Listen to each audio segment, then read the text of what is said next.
السلام علیکم ورحمۃ اللہ وبرکاتہ۔ بسم اللہ الرحمن الرحیم، الحمد للہ رب العالمین، والصلاة والسلام علی سید الانبیاء والمرسلین وعلی آلہ واصحابہ اجمعین، اما بعد۔ اعوذ باللہ من الشیطان الرجیم، بسم اللہ الرحمن الرحیم۔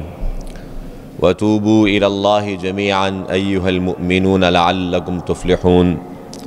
وقال اللہ سبحانہ وتعالی: الذين يحملون العرش ومن حوله يسبحون بحمد ربهم ويؤمنون به ويستغفرون للذين آمنوا ربنا وسعت كل شيء رحمة وعلما فاغفر للذين تابوا واتبعوا سبيلك وقهم عذاب الجحيم۔ وعن أبي موسى الأشعري رضي الله تعالى عنه عن النبي صلى الله عليه وسلم قال: ان اللہ یبسط یدہ باللیل لیتوب مسیء النہار ویبسط یدہ بالنہار لیتوب مسیء اللیل حتی تطلع الشمس من مغربها، رواہ مسلم، او کما قال رسول اللہ صلی اللہ علیہ وسلم۔ تمام تعریفیں اللہ رب العزت کے لیے ہیں کہ جس نے ہمیں اپنی زندگی میں ایک اور فضیلت کی راتوں میں سے 15 شعبان کی رات نصیب فرمائی۔ خوش نصیب ہے وہ مسلمان بھائی اور بہنیں جنہوں نے اس رات کو قیمتی بنایا اور اس رات میں اپنے رب کے سامنے توبہ اور استغفار کر کے اپنی زندگی کو بدلنے کا فیصلہ کیا اور رمضان المبارک کا استقبال گناہوں سے صاف ستھرا ہو کر کرنے کی تیاری فرمائی۔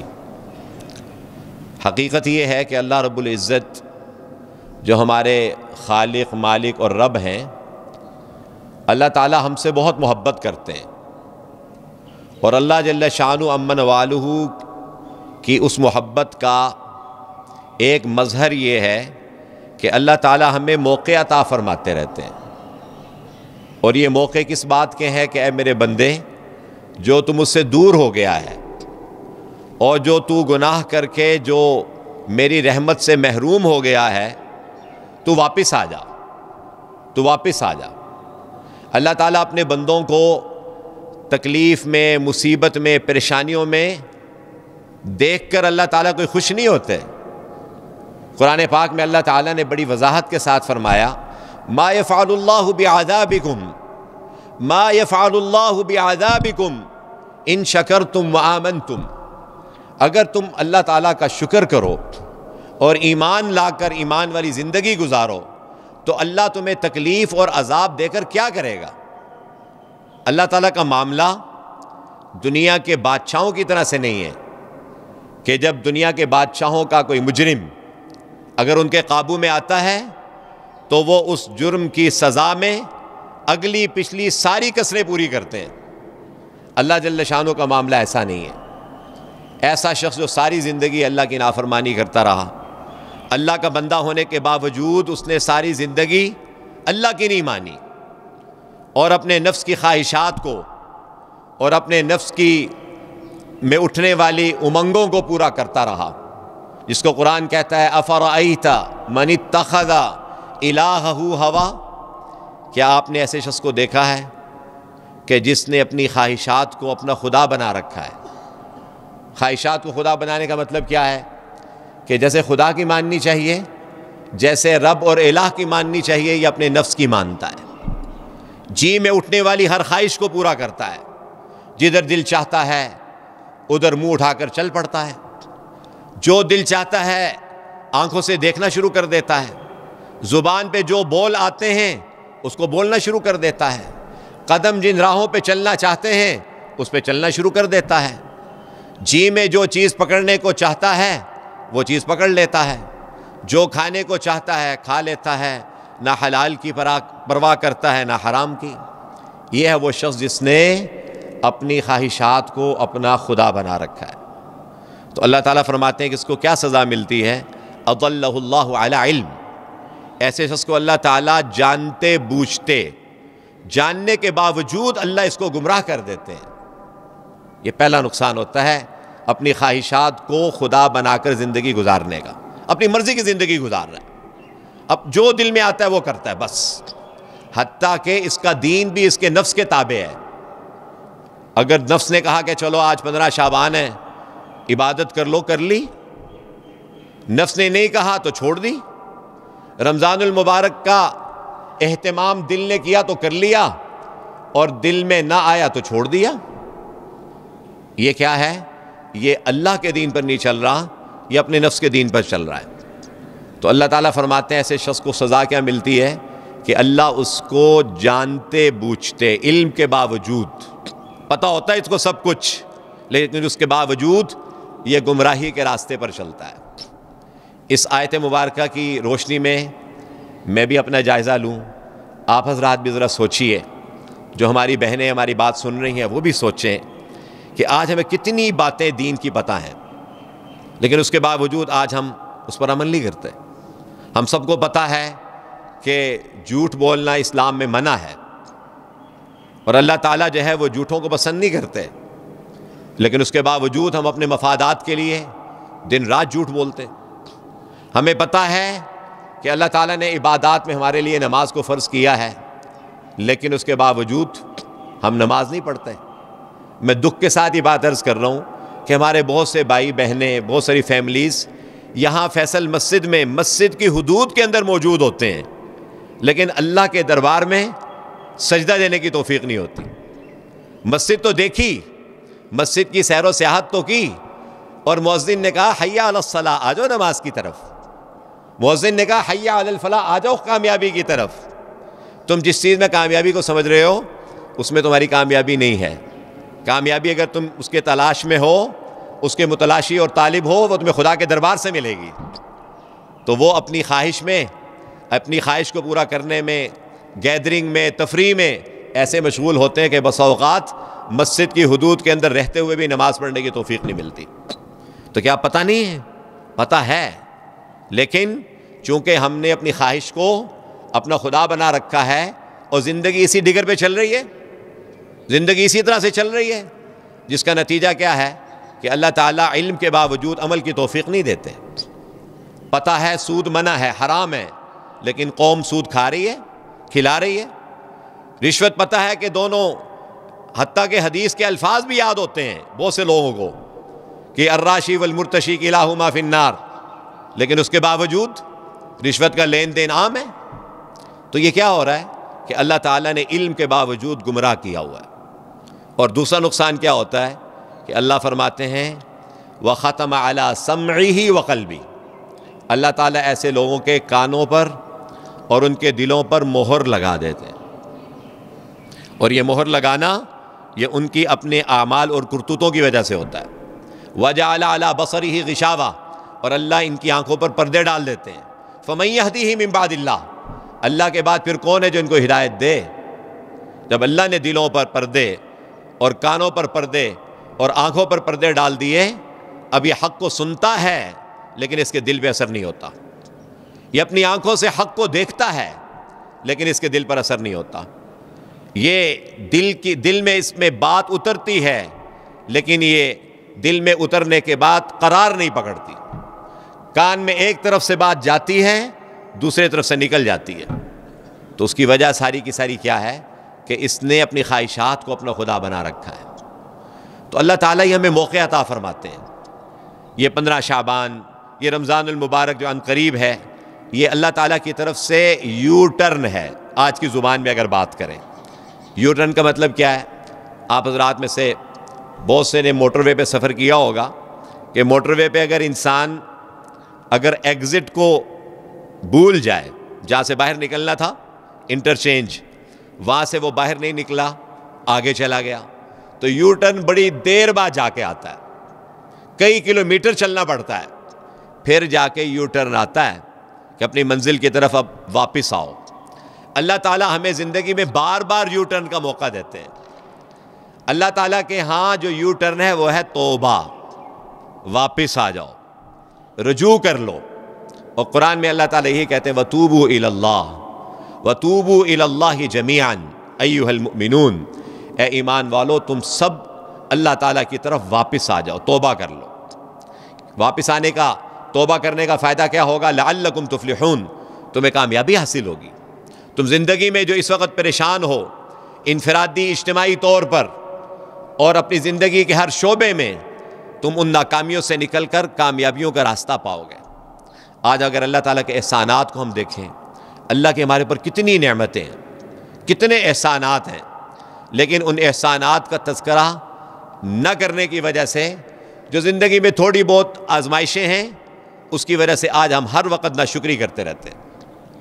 اپنے وجود کو دیکھیں، وفی انفسکم افلا تبصرون، تم اپنے آپ میں غور نہیں کرتے ہو، اپنے آپ کو نہیں دیکھتے ہو، تمہارے وجود میں اللہ نے کتنی نعمتیں اپنی رکھی ہیں۔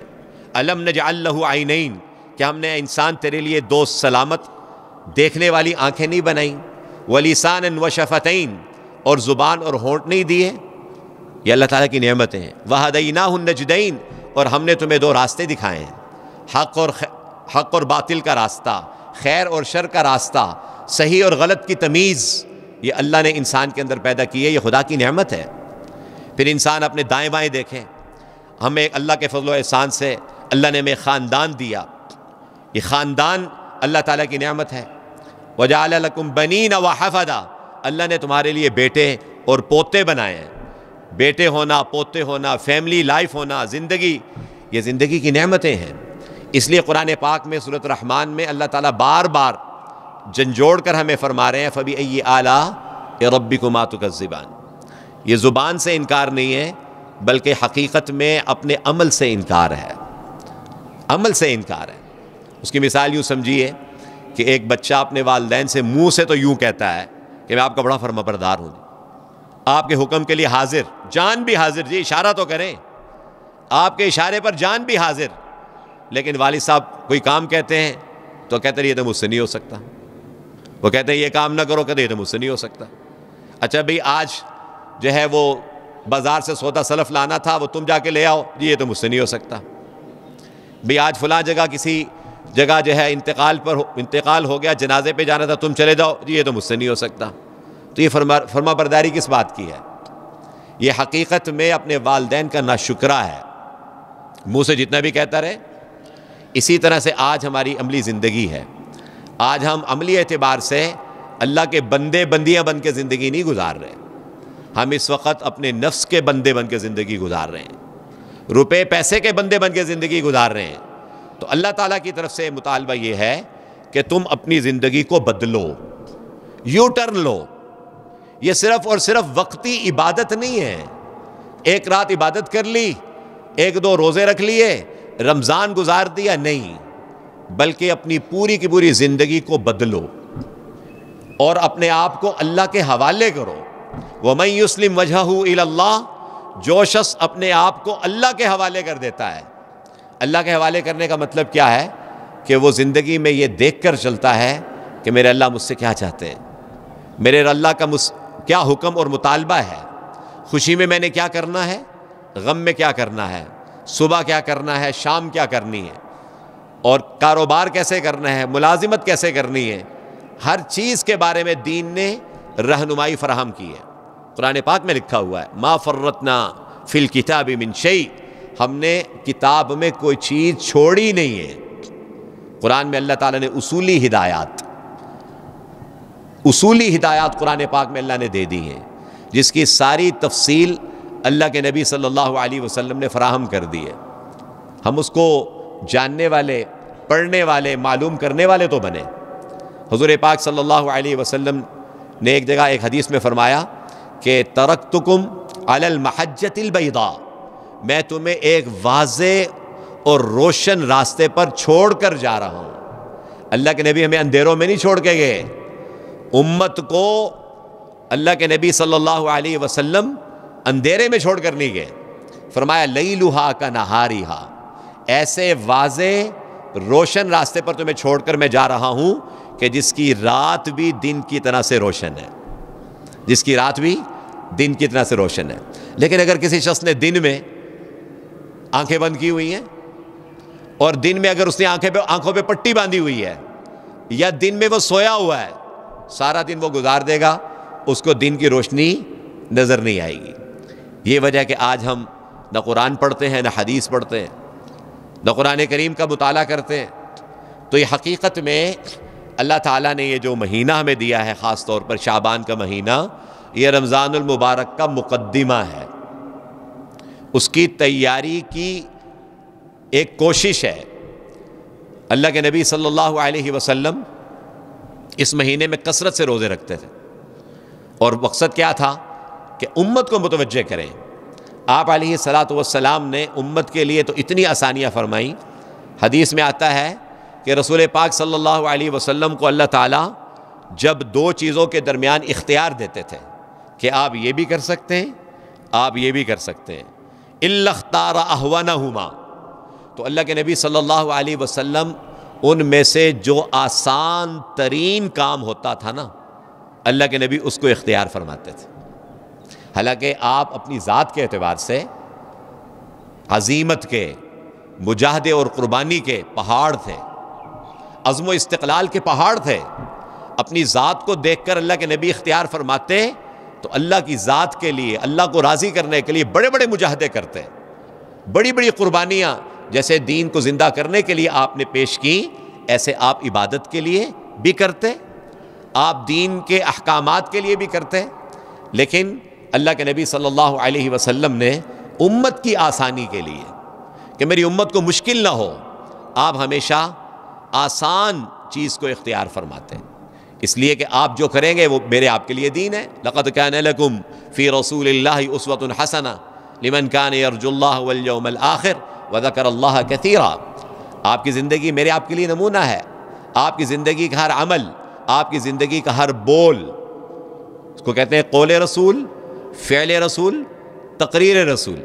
تقریر رسول کیا؟ اللہ کے نبی صلی اللہ علیہ وسلم کے سامنے کوئی کام ہوا، کسی نے کیا اور اللہ کے نبی صلی اللہ علیہ وسلم نے اس سے منع نہیں کیا، وہ بھی ہمارا دین ہے. اس لیے کہ نبی کے لیے، نبی سے یہ ممکن نہیں ہے کہ اس کے سامنے کوئی غلط چیز ہو رہی ہو تو نبی اس پہ خاموش رہے. میں اور آپ تو کمپرومائز کر لیتے ہیں، سمجھوتا کر لیتے ہیں، بہت ساری غلط چیزوں کو دیکھتے ہیں، آنکھیں بند کر لیتے ہیں کہ یار کون بولے، کون بات کرے، بات کریں گے لڑائی ہوگی، لوگ ناراض ہو جائیں گے.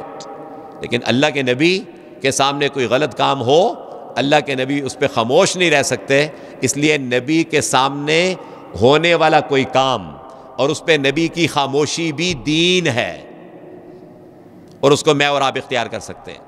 تو اس لیے حقیقت میں یہ جو دن گزر رہے ہیں، یہ رمضان المبارک کی تیاری کے لیے یہ دن ہے. اس میں ہم اپنا مسجدوں کے ساتھ تعلق مضبوط کریں، قرآن کے ساتھ تعلق مضبوط کریں.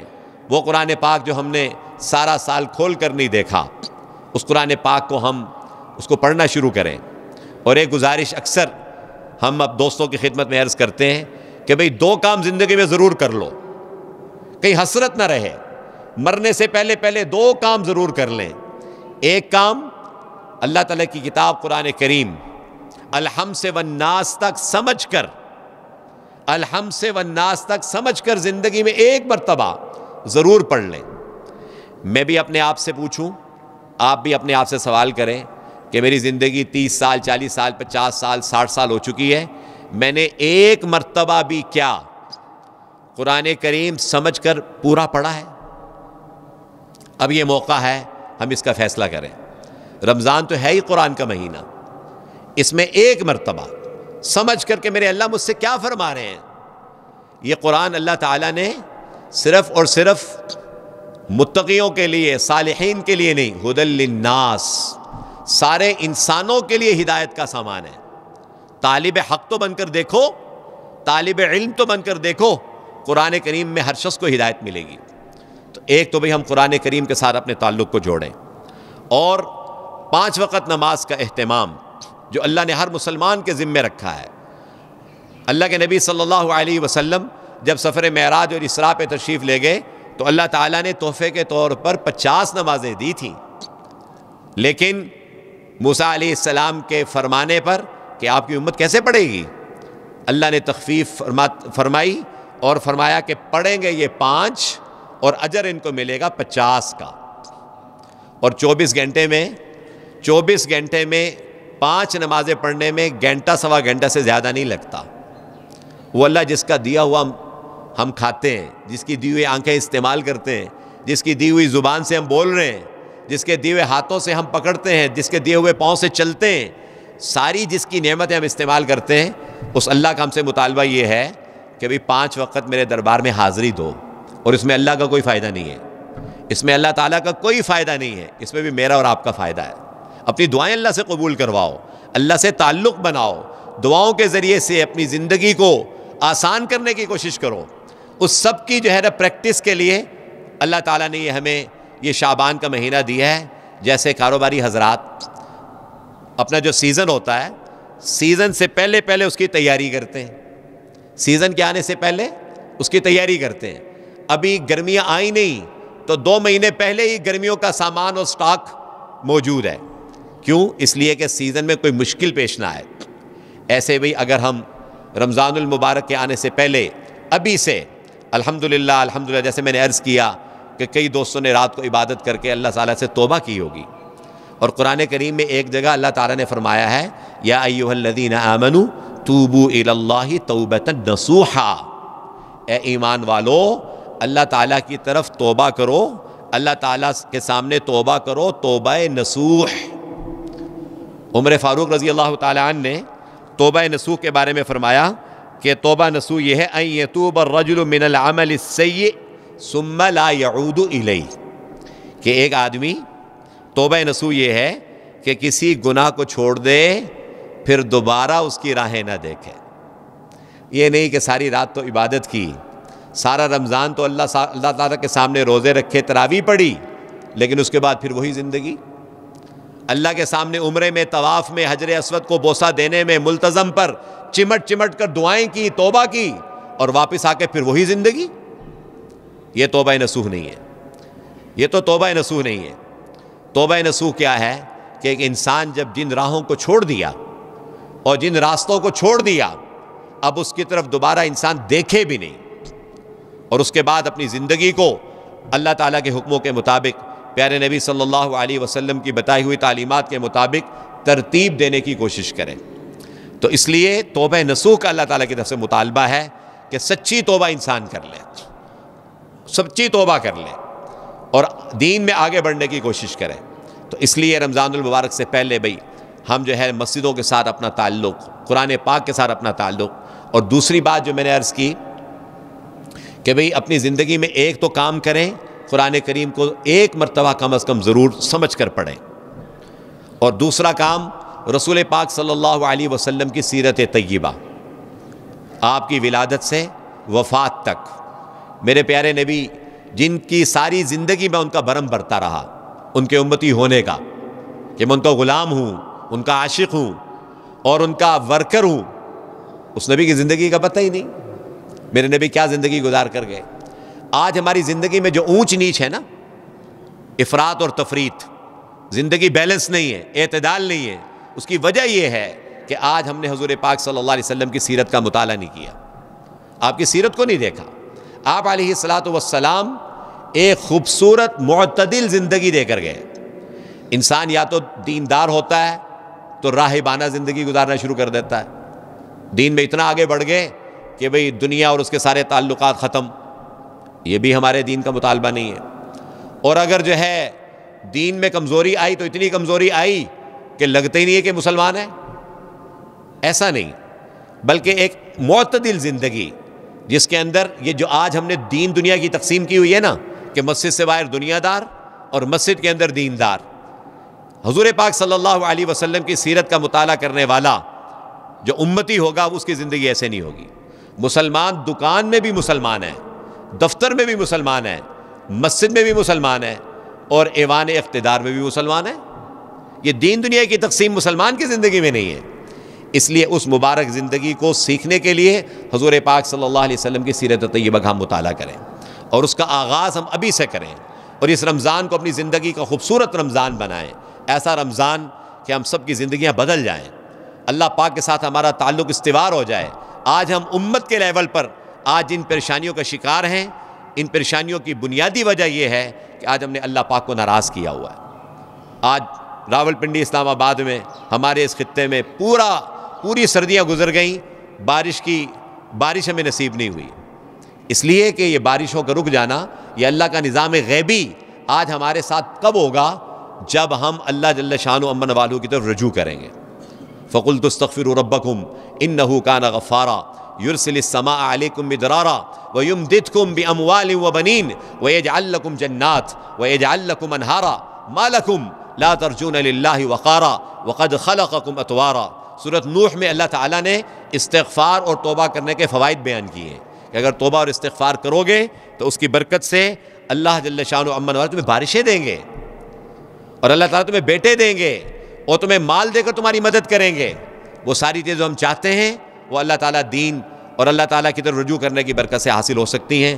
اس لیے اس فیصلے کے ساتھ ہم آنے والے رمضان کا استقبال کریں، اپنے لیے بھی خوب دعاؤں کا اہتمام کریں، پوری امت کے لیے رمضان المبارک میں دعاؤں کا اہتمام کریں۔ اللہ جل شانہ امن والو ہم سب کو ان باتوں پر عمل کرنے کی توفیق نصیب فرمائے، آنے والے رمضان کو زندگی کا بہترین رمضان بنائے۔ جو ٹوٹی پوٹی رات کو عبادت اللہ کی توفیق سے ہوئی، اللہ تعالیٰ اس کو اپنی بارگاہ میں قبول فرما کر ہمارے لیے وسعت رزق کا، برکتوں والی زندگی کا فیصلہ فرمائے۔ وآخر دعوانا ان الحمد للہ رب العالمین۔